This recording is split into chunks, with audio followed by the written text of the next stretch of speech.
Today's daf we're going to be learning is Chullin Daf Pedalet. It's the daf for Tisha B'Av. It's generally customary not to learn on Tisha B'Av, which is why I'm posting it early, so if people want to get ahead, you can. Okay. We saw the Mishnah about Kisoy Adam, covering the blood, and when it's relevant, when it's not, right? Undomesticated animals and birds, not for domesticated animals.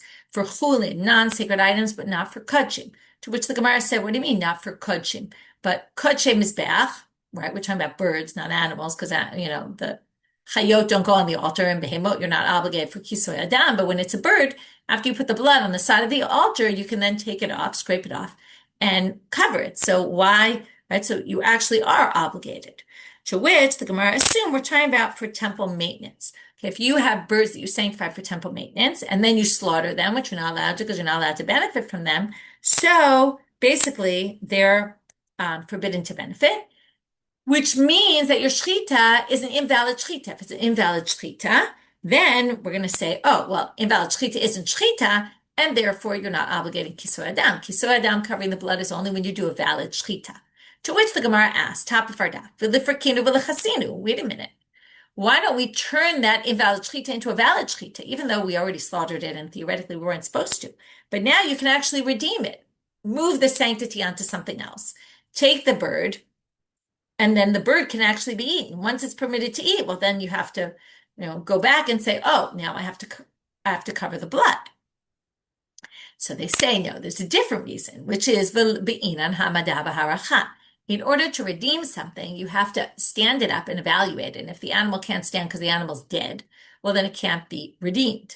So we've neutralized this question of redeem it, and then it should be valid. So now we go back to saying that's why kodshe bedekabayit, a bird that you sanctified for temple maintenance, is, right, it's a bad shechita because it's a bad shechita, and it can't be redeemed.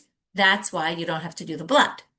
Now they say ukeman, but wait a minute. If you say you have to do hamadav avarcha, that's actually a debate. And we're going to see that also whether shechita that's not a valid shechita is considered shechita or not is also a debate. And we're going to see how they go together. So they say ukeman. The fact that you need hamadav avarcha and can't redeem it would only fit according to Rabbi Meir. Now, Ika Rabbi Meir da'amar kol yu bechlal hamadav avarcha. Now, this debate about hamadav avarcha, whether you have to stand up this item to evaluate it, is a machloket whether it's only in items that go on the altar, or even items that are sanctified for bed kabayit for the temple maintenance. So Rabbi Meir holds everything needs it, also bed kabayit, which would then fit perfectly with our sugya, and that would explain why it can't be redeemed. But the problem is, if you're going with Rabbi Meir's approach on shchita she'ena ru'uya, invalid shchita, is different than what we said. Ha'amal, doesn't he himself say, shchita she'ena ru'ya shema shchita? An invalid shchita is still called a shchita, which means you would have to do kisoy adam. So you won't have to do kisoy adam because you can redeem it, but you would have to do kisoy adam from the beginning because it's actually a valid shchita. So anytime you slaughter a bird that was dedicated for temple maintenance, so what that you're not allowed to slaughter it, you still have to do kisoy adam. So it can't be that. Now, Ika Rabbi Shimon, Da'amar, now if we go with Rabbi Shimon, who says shchita she'ena ru'ya lo shema shchita, which is what we said in the beginning, an invalid shchita is not a shchita, in which case you don't have to do the blood. However, you have to cover the blood. However, what's the problem? Rabbi Shimon himself says in the hamadav aracha, he says, lo ayu bichlal hamadav aracha. He says that things that are for temple maintenance don't need to be stood up to be redeemed, meaning you can redeem it. If you can redeem it, then retroactively you can actually, right, and as at this point, you can actually eat it, which means that we go back and say you have to do kisoy hadam in it. And we're trying to find a case where you don't do kisoy hadam. So now it's really confusing. How do we resolve this? Very easily. Amar Rav Yosef, Rabbi V'nasa b'la liba d'tanai. The first answer is Rav Yosef. He says it all fits into the opinion of Rabbi Yehuda Nasi, who organized the Mishnah. In other words, we're basically calling it Rebbe because he's the one who put together the Mishnah. And he held in different issues like different Tanaim, meaning, b'shchita she'ena ru'ya savar like Rabbi Shimon. B'hamadav haracha savar like Rabbi Meir. He held like Rabbi Shimon that shchita she'ena ru'ya isn't shchita. That's why you're not chayiv in kisoy adam. And if you want to say redeem it, well, he holds like Rabbi Meir that you can't redeem it unless you can stand it up. And you can't stand it up, so it can't be redeemed. Okay, that's answer number one. Answer number two, it actually is Rabbi Shimon, which will lead us to say that you don't have to do kisoy adam. You can redeem it, Okay, but what? Even if you can redeem it, you still don't have to do kisur adam. Why is that? Because shanei hachadam krav v'shafach v'kisa. There's still no obligation of kisur adam, even if I redeem it. Why is that? Because it says slaughter the animal, then spill the blood. You v'shafach adamah, you spill the blood, and then you cover it. Mi she'eino mechusar ela shvicha v'kisui. Has to be when you slaughter the animal, all you have to do is spill the blood and cover it. Here you're going to spill the blood, you're going to redeem the animal, and then cover it. So there's another stage. Because of that, you're not obligated, because the Torah only obligated you when you can do the kisoy immediately after shvicha, and you're not missing any other action to get to that obligation. Here, you won't be obligated unless you do that action. It's not part of the obligation.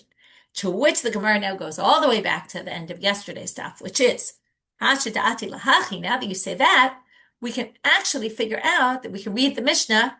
Okay, there's a new way of reading the Mishnah that Mukudashim actually includes Kodshei Mizbeach. How so?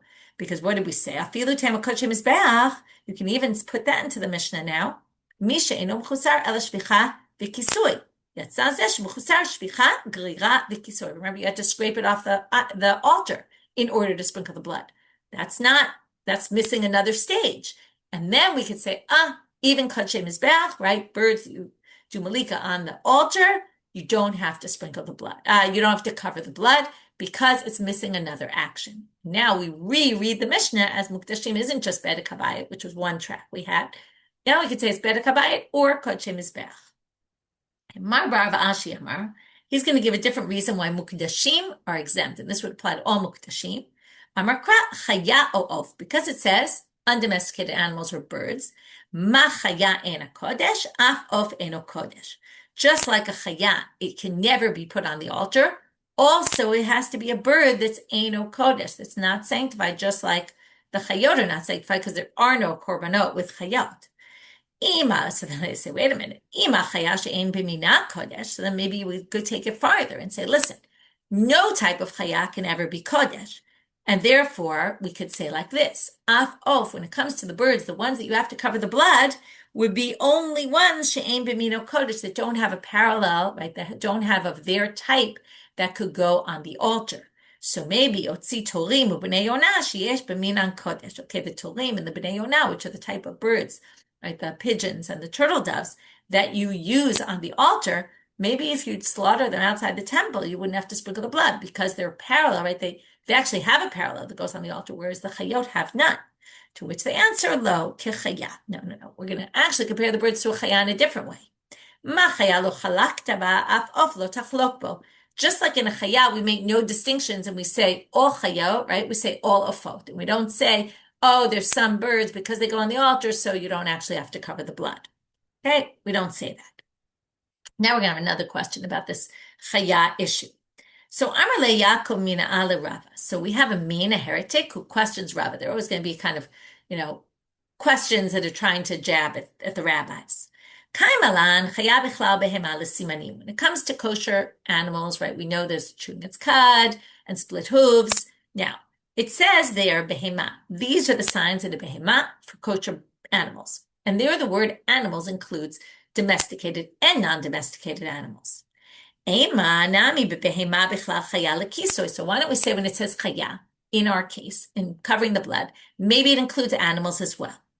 Amar le. So what does Rava say to this heretic? Alecha amar kra. For you, the pasuk says, meaning to respond to someone like you, the pasuk says, when it comes to slaughtering meat and animals, it's talking about there, ala aretz tishbachenu kemayim. Now it says, right, there it's talking about not eating the blood when you slaughter animals, and they mean behemot, right, domesticated animals, and it says spill the blood on the ground like water. What does this teach you? Ma mayim lo ba'iki. So just like water doesn't need to be covered, af hainami lo ba'iki. So this blood doesn't need to be covered either. So the special pasuk that says, no, you don't need to do this for animals. So that's why you can know that chaya doesn't include animals, domesticated ones. So elameata. So now comes a question, which looks like, and then the commentaries I saw, like in the Schottenstein, for example, they say this is the Gemara asking the question. The Koren, they say this is the Gemara asking the question. But to me, it seems possible it's the heretic asking, because it sounds like a bit of a heretical question. So the Gemara asks, or the heretic continues and asks, and says, elameata yet bilubo. If you're going to view that pasuk as blood is like water, that you don't have to cover it, why don't we say blood is like water and you can use it for a mikvah? Okay, that's why it seems like a bit of a heretical question. Who would ever want to go in a mikvah full of blood? But if you really view blood like water, you should be able to go in the mikvah. To which they answer, Amar Kra, the pasuk says, Ach ma'ayanu bor mikveh mayim yet tahor. Okay, it's talking about mikvah waters, and it calls it a stream or a bore or a pit. A mikveh mayim will be tahor. So now they say, Hani'im midachrini lo. It seems to say these are the types of things you could use for a mikveh, and they're all water. Wait, maybe that's just coming to exclude other liquids that are not water, or, right, but anything that's called water, like blood, which is compared to water, why don't we say maybe that is included? So they say no, because because it says ma'ayan mayim, and it also says bor mayim. Now, I want to point out, it doesn't say mayim more than once in that pasuk, but it says ma'ayan ubor mikveh mayim. Okay, soon we'll get to the word mikveh, but right now, ma'ayan and bor, that's two words, and they both go with the word water. So because it says it twice, it comes to exclude other liquids, and it comes to exclude blood. Now they say no, because Ema, here's the counter argument. Maybe they're both coming to exclude other liquids. One is to talk about if other liquids are streaming. And one is if they're in they're stationary waters, in a jug, in a barrel. Okay? Now, so we're back to saying maybe it's not excluding blood, to which they answer, there's three miyutim, which are ma'ayan mayim, ubor mayim, mikveh mayim. Okay, because there's three of them, therefore we can exclude also other mashkim, zochalim or mekunasim, and also blood. Okay, and that's why our mikvahs aren't made of blood. Thank God. Okay, Tanu Rabbanan. Now we're going to darshan more of the words in the pasuk. So it said there, Asher Yatsud, that you hunt. Now it says Asher Yatsud said. Okay, so ish min b'nei Israel, Asher Yatsud, that will hunt. Said, the hunt of. In other words, it's a noun. First the verb, then the noun. We're going to see why is that repeat. If you say Asher Yatsud, will hunt, obviously you're hunting things that are hunted. Okay, and then it says anyway, Chaya o Of. So why does it say Asher Yatsud said? So let's figure out. Asher Yatsud and Liala Asher Yatsud. Nitzodim v'omdim alehem minayin. It's only if you go hunt. What if you didn't go hunting, but, kigon, avazim v'tarnagolim. You have in your pen, roosters, and your chicken coop, you have chickens and all that, and you don't go hunting them. So, Talmud Lomar said, mikol makom. The word said comes to include any kind of thing that is in, even if you didn't hunt it. So why does it say Asher Yatsud? Linda Torah derech eretz. The Torah teaches you, and from here we're going to get off on a whole tangent of how best to behave, how best to eat, we'll talk about this. Shelo yochal adam basar ela bahazmana hazot. You should only eat meat behazmana hazot, you should limit your quantity of eating meat. Okay? And it shouldn't be things that are so easy for you to get. Okay, but something that Asher Yatsud, which is not so easy. You have to go hunting.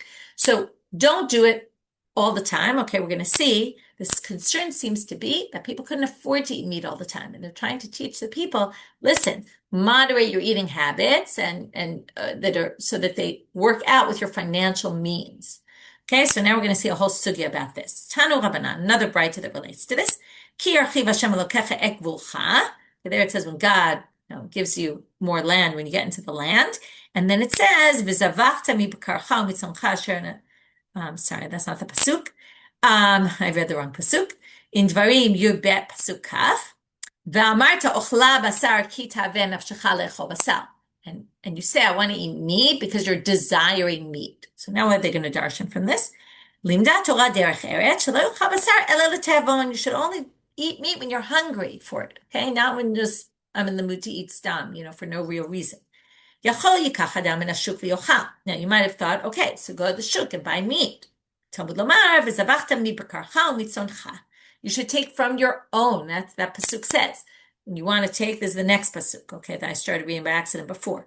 It says, when you're far from the temple and you don't want to bring sacrifices all the time to be able to eat meat, so what are you going to do? You're going to slaughter from your animals. So it's saying basically, try to have your own animals so that you don't have to go buying animals in the shuk all the time. Okay, buying meat, it's expensive. Yachol yizbach kol b'karov yochal, kol tzonov yochal. You might have thought you can slaughter all the animals you have then. Talmud Lomar, again, an inference from the pasuk, mi bekarcha v'lo kol bekarcha, from your cattle. Mi tzomcha v'lo kol tzomcha, from your sheep.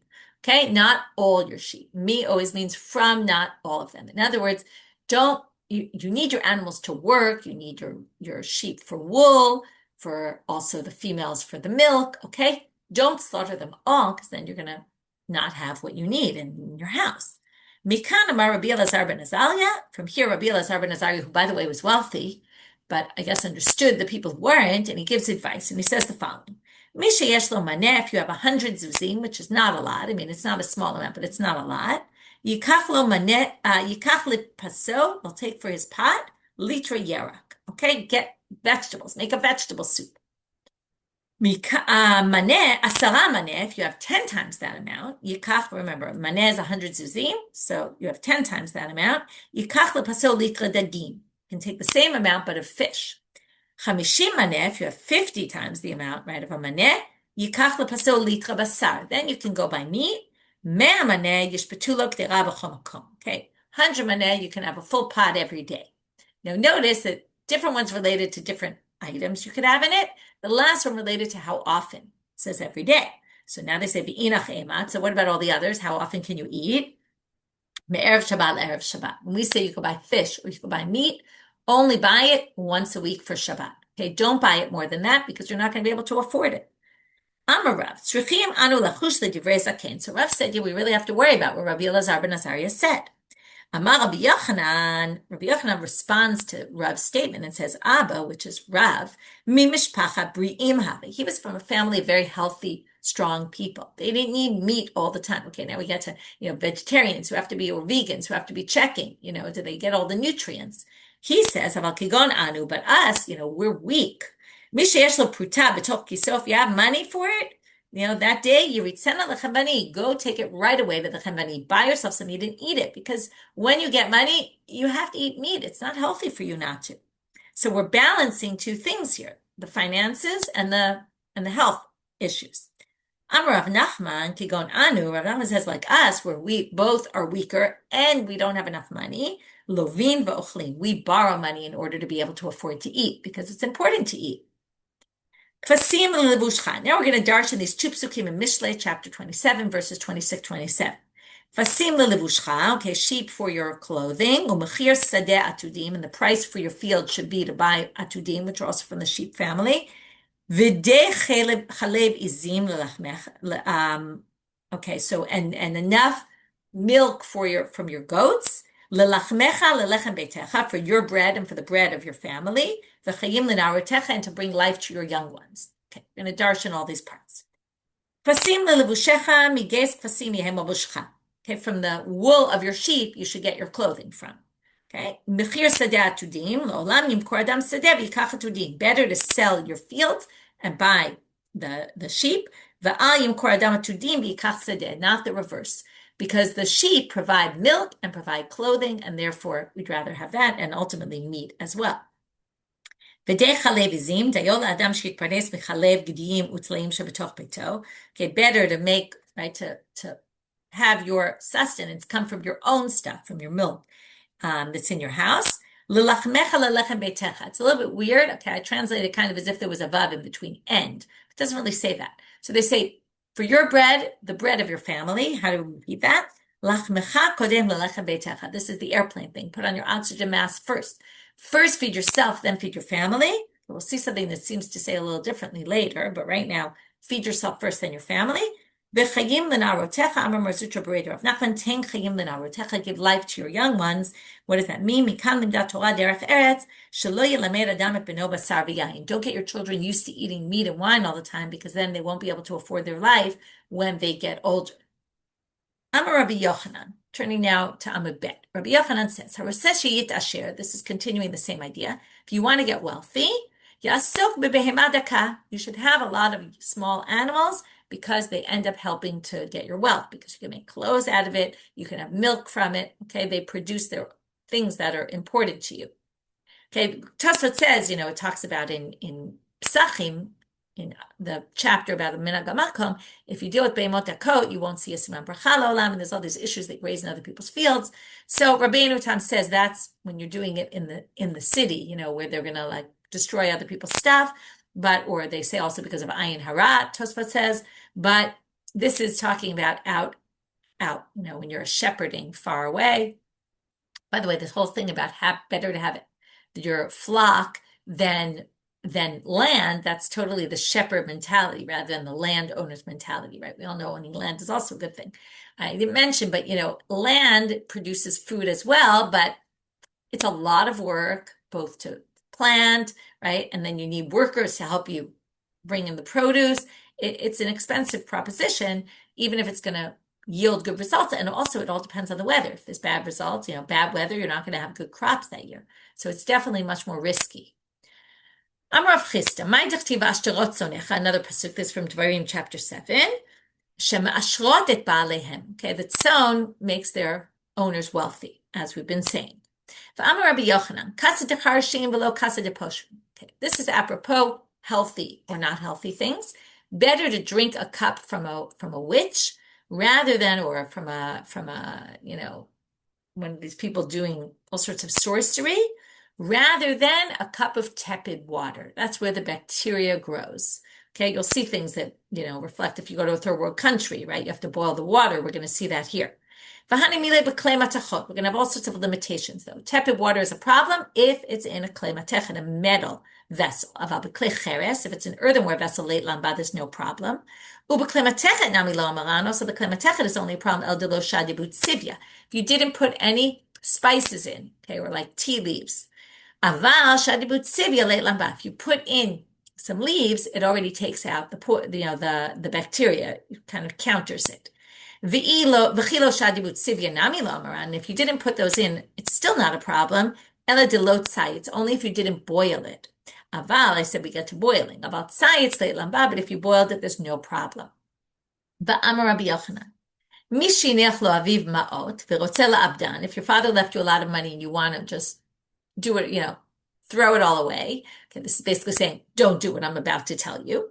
You'll bash klei pishtan, you'll wear linen garments, v'yishtamesh b'klei zchuchit, and you'll use glass vessels, v'yiskor po'alim v'al yeshev b'mahen, and you'll hire workers, but you won't watch over them.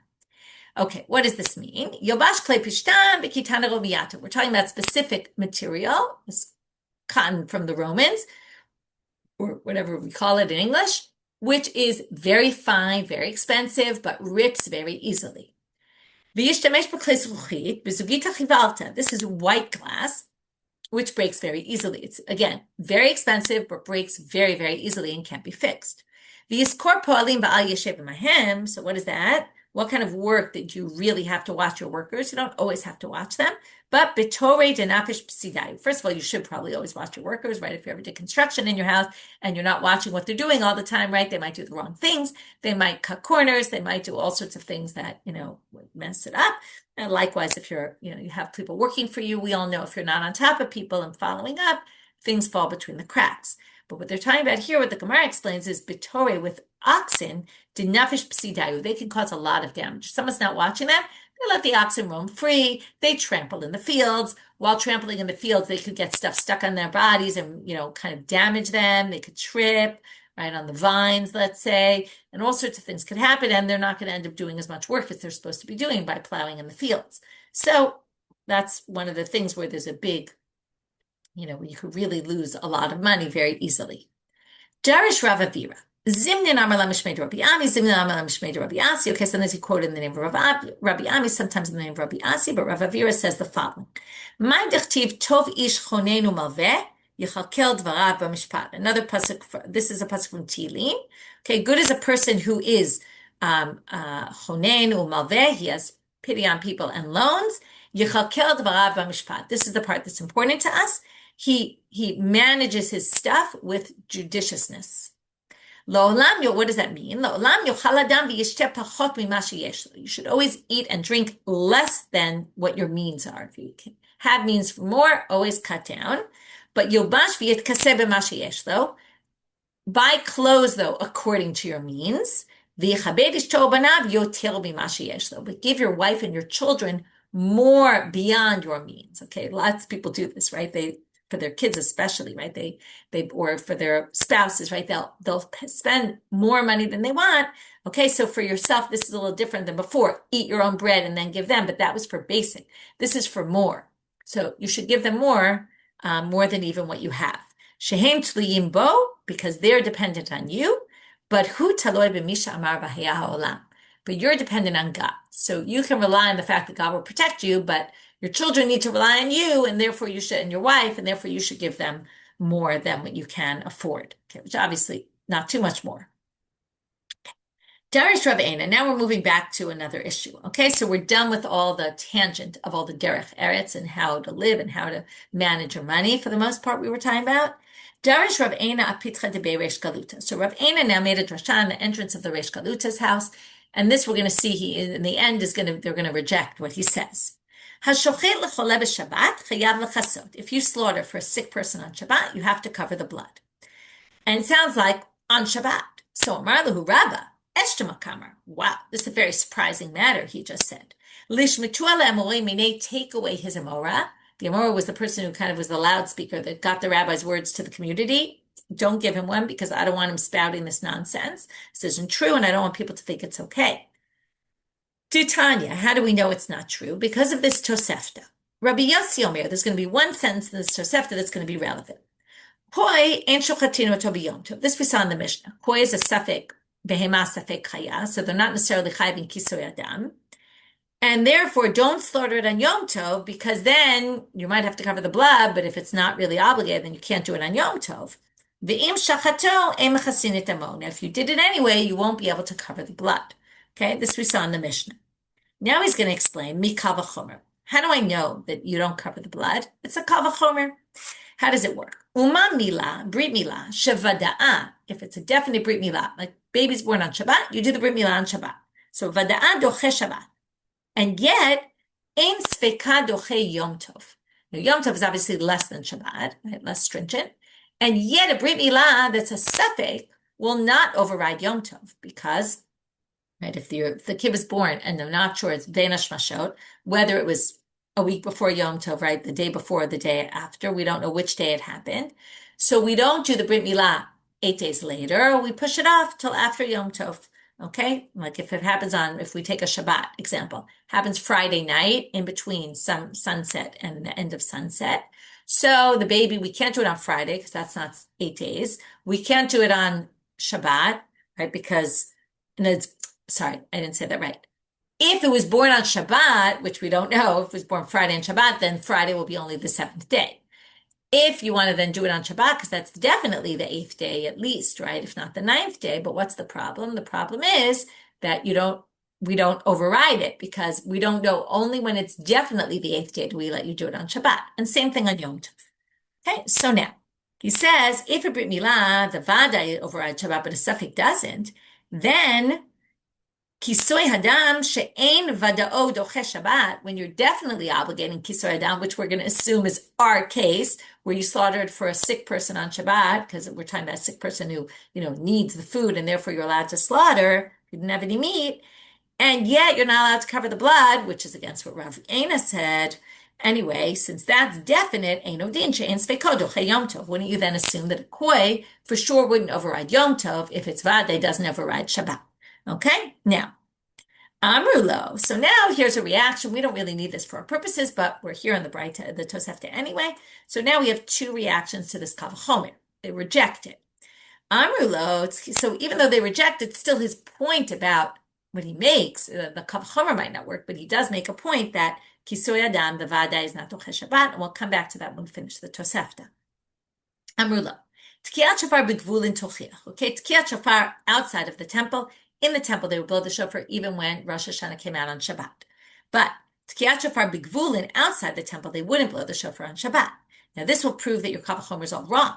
Why? She'ein vada'a doche Shabbat. Now, when it's vada, it doesn't override Shabbat. However, even sveka, even if you're in doubt about whether you're obligated to tkiyat shofar or not, which later we're going to have to figure out what that means, doche Yom Tov. But you can even do that on Yom Tov because you always blow the shofar on Yom Tov, right? And even if it's suffix, you blow it on Yom Tov because Rosh Hashanah is Yom Tov.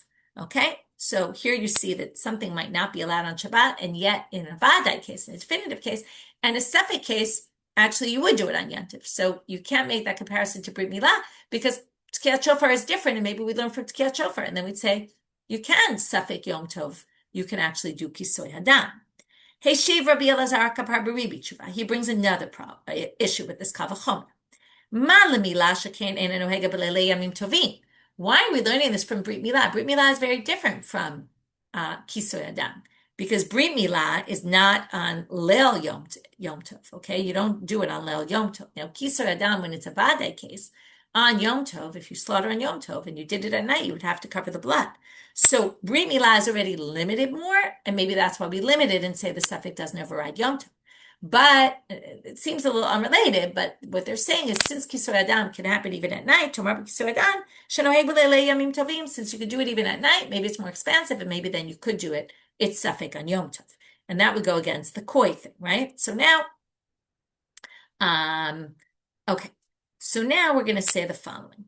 Again, that was against Rabbi Yossi, who said a koi you don't slaughter in Yom Tov, and if you do, you don't cover the blood. And they tried to say your kavachomer doesn't really work. So Amar Rabbi Abba, we have one last point before we get back to our main idea here. Amar Rabbi Abba ze echa me'advarim shamar Rabbi Chia ein li alehem tshuva. Okay, these are one of the things that Rabbi Chia said. I don't have anything to counter against this kavachomer that Rabbi Yossi made, even though we just saw two, but Rabbi Chia himself didn't see any difficulty. Ve'shiv Rabbi Elazar karba berebi tshuva, but beribi, sorry. But Rabbi Elazar Kapar Beribi, he had a retort to it. Okay, that's just a side point.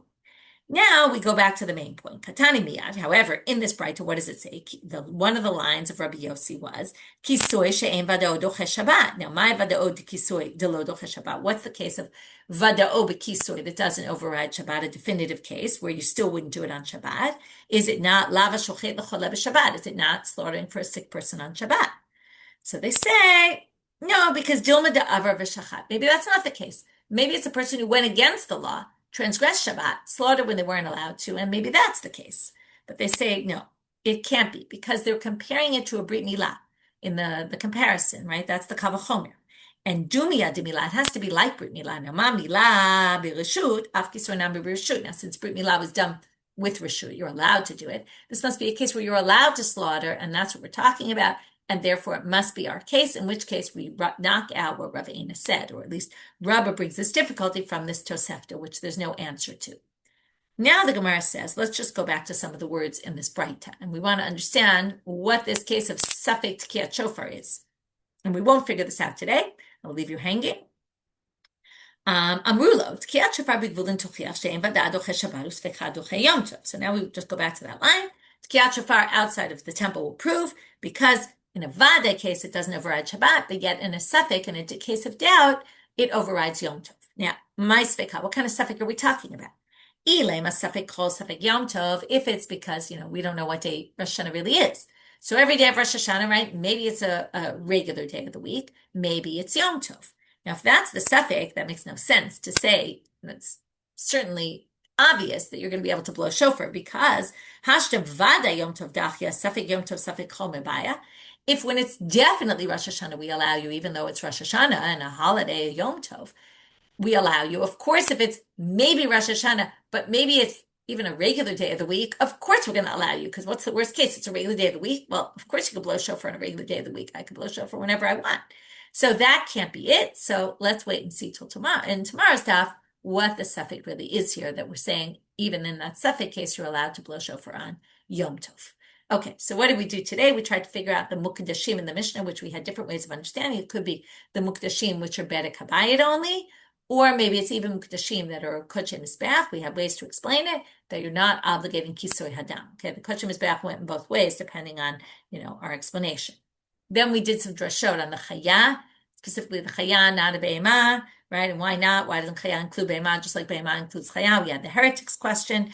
We also said, right, it shows that Be'emot, right, the oaf, right, we tried to say the Chaya oaf, just like it's not Kodesh, the oaf is also not Kodesh, and maybe then, but maybe we'd exclude Torim and Bnei Yonah, but we got rid of that, we rejected that. Then we had the whole Asher Yatsud, and from there we got to that you have to plan your meat, right, and don't just eat all the time meat because it's not good for your financial security. And then we had all sorts of advice about financial security. One of the main ones being have small animals. They're very good, and they're easy to take care of, and they produce a lot of things that are good for you. Then we got to the Shochet l'choleh b'Shabbat. That really took us to the last sugya. Shochet l'choleh b'Shabbat. According to Rav Eina, you have to cover the blood on Shabbat, but Rabba said no way, no how, and brought the Tosefta to contradict, where it was very clear from the Tosefta that it does not override Shabbat. And with that, we finish for today. Wishing everyone a good day, and if you haven't yet fasted, may it be a good and meaningful fast.